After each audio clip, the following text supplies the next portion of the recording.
Warahmatullahi wabarakatuh. Kita bertemu lagi di mata pelajaran matematika. Untuk kali ini kita masih sama membahasnya tentang peluang. Nah, adapun subbab yang akan dibahas hari ini yaitu tentang frekuensi harapan suatu kejadian. Nah, sebelum masuk ke dalam pembelajaran, saya ingatkan kembali kepada kalian untuk selalu menjaga jarak, menjaga kebersihan, dan jangan lupa untuk selalu menggunakan masker. Untuk kompetensi dasar masih sama. Yang pertama yaitu menjelaskan peluang empirik dan teoretik suatu kejadian dari suatu percobaan. Dan yang kedua, menyelesaikan masalah yang berkaitan dengan peluang empirik dan teoretik suatu kejadian dari suatu percobaan. Tujuan pembelajaran hari ini, yang pertama, dari pembelajaran yang nanti telah disampaikan, kalian mampu menentukan frekuensi harapan suatu kejadian dengan benar. Dan yang kedua, tentunya kalian mampu menyelesaikan masalah yang berkaitan dengan frekuensi harapan suatu kejadian secara benar. Kita review kembali tentang peluang empirik dan teoretik. Peluang empirik itu adalah rasio atau perbandingan antara banyaknya atau kali muncul dalam anggota kejadian AN terhadap banyaknya percobaan dalam suatu kejadian. Nah, sedangkan peluang teoretik yaitu rasio atau perbandingan dari banyaknya kejadian yang dimaksud dengan banyaknya ruang sampel. Atau juga dan pemahaman soal peluang ini ada kalimat atau dan juga dan gitu ya. Nah, untuk frekuensi harapan kita bahas hari ini ya. Yang pertama, untuk rumus dari peluang empirik yaitu rumusnya adalah banyaknya kejadian A dibagi dengan banyaknya berapa kali percobaan. Sedangkan peluang teoretik yaitu rumusnya berarti banyaknya kejadian A berbanding dengan banyaknya ruang sampel. Nah, apa sih frekuensi harapan? Nah, pembahasan untuk hari ini kita akan membahas tentang apa sih itu frekuensi harapan. Frekuensi harapan itu adalah banyaknya kejadian yang diharapkan dari beberapa kali percobaan yang dilakukan. Nah, rumus dari frekuensi harapan itu adalah ya HA atau disebut dengan frekuensi harapan kejadian A sama dengan peluang kejadian A dikali banyaknya percobaan yang dilakukan.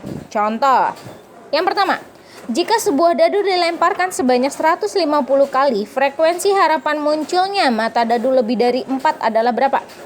Ingat, ruang sampel satu mata dadu berarti ada 6. Nah, yang diminta di situ adalah frekuensi harapan munculnya mata dadu yang lebih dari 4. Berarti mata dadu yang lebih dari 4. Berarti angkanya adalah dari 1 sampai 6. Berarti yang mata dadunya lebih dari 4 adalah berapa? Ada angka 5 dan 6. Berarti frekuensi harapannya itu adalah banyaknya kejadian yang muncul berbanding dengan ruang sampel. Berarti 2/6 atau sama dengan 1/3 itu peluangnya. Nah, berarti frekuensi harapan itu adalah banyaknya peluang dikali dengan banyaknya percobaan. Sehingga didapati 1/3 dikali 150 menjadi 50. Seperti itu. Contoh yang kedua, dari 300 kali pelemparan sebuah dadu, frekuensi harapan munculnya mata dadu 2 atau 5 adalah berapa?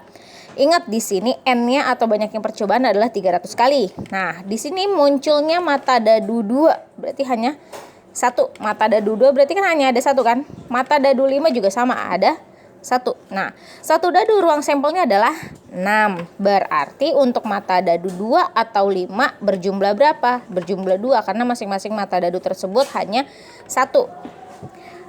Berarti didapati peluangnya adalah 2/6. Dari apa? Mata dadu 2 atau 5 yang muncul yaitu sebanyak 2 berbanding dengan jumlah mata dadu. Berarti 2/6 menjadi 1/3. Frekuensi harapannya sehingga didapati peluangnya berarti 1/3 dikali banyaknya percobaan. Berarti 1/3 dikali 300. Hasilnya adalah 100. Oke. Contoh yang ketiga. Nah, tentukan frekuensi harapan munculnya paling sedikit 2 angka pada pelemparan 3 buah uang logam sebanyak 300 kali. Ingat kalau 3 koin itu memiliki 2 sisi, angka dan gambar ya. Ingat, koin itu memiliki dua sisi, angka dan gambar. Ingat, kalau di situ ada 3 koin, berarti 3-nya ini adalah pangkatnya. Karena sisinya ada 2 koin, sisi koinnya ada 2, berarti 2 berpangkat banyaknya koin 3. 2 pangkat 3 berapa? 8. Berarti NK-nya adalah 8. Sehingga didapati peluangnya adalah berapa? Peluangnya 4 berbanding 8. Dari mana dapat 4, Bu? Nah, pada soal paling sedikit 2 angka. Ingat, paling sedikit 2 angka. Kalau kita gambarkan dalam bentuk tabel, ya paling sedikit 2 angka, berarti dari pelemparan 3 koin paling sedikit 2 angka. Kalau misalkan pada tabel ini sudah bisa kalian lihat ya, di situ bisa dilihat sendiri 2 banyaknya paling sedikit 2 angka, berarti 1, 2, 3, 4 ya, ada 4 ya. Nah, berarti kan ada 4 nih, 4/8 menjadi 1/2. Berarti frekuensi harapan adalah banyaknya peluang adalah 1/2 dikali dengan banyaknya percobaan. 1/2 dikali 300 menjadi 150. Oke, selanjutnya contoh yang keempat.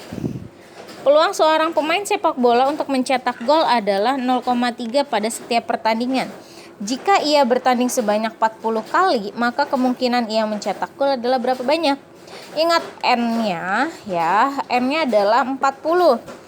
Sedangkan dia mencetak gol adalah pernah mencetak gol sebanyak 0,3. Berarti 0,3 itu kalau kita jadikan pecahan menjadi 3/10. Nah, berapa sih frekuensi harapan? Berarti 0,3 itu adalah peluangnya. Sehingga didapati 3/10 dikali 40, hasilnya adalah 12. Oke. Kalau masih belum paham juga dengan materi untuk kali ini, silakan kalian putar kembali video pembelajaran yang saya berikan. Tentunya jangan lupa untuk mengikuti latihan soal yang akan diberikan. Dan untuk penugasan yang masih belum selesai, masih kami tunggu. Jangan lupa koordinasikan dengan guru mata pelajaran yang mengampu di kelas kalian masing-masing. Cukup sekian, terima kasih. Wassalamualaikum warahmatullahi wabarakatuh.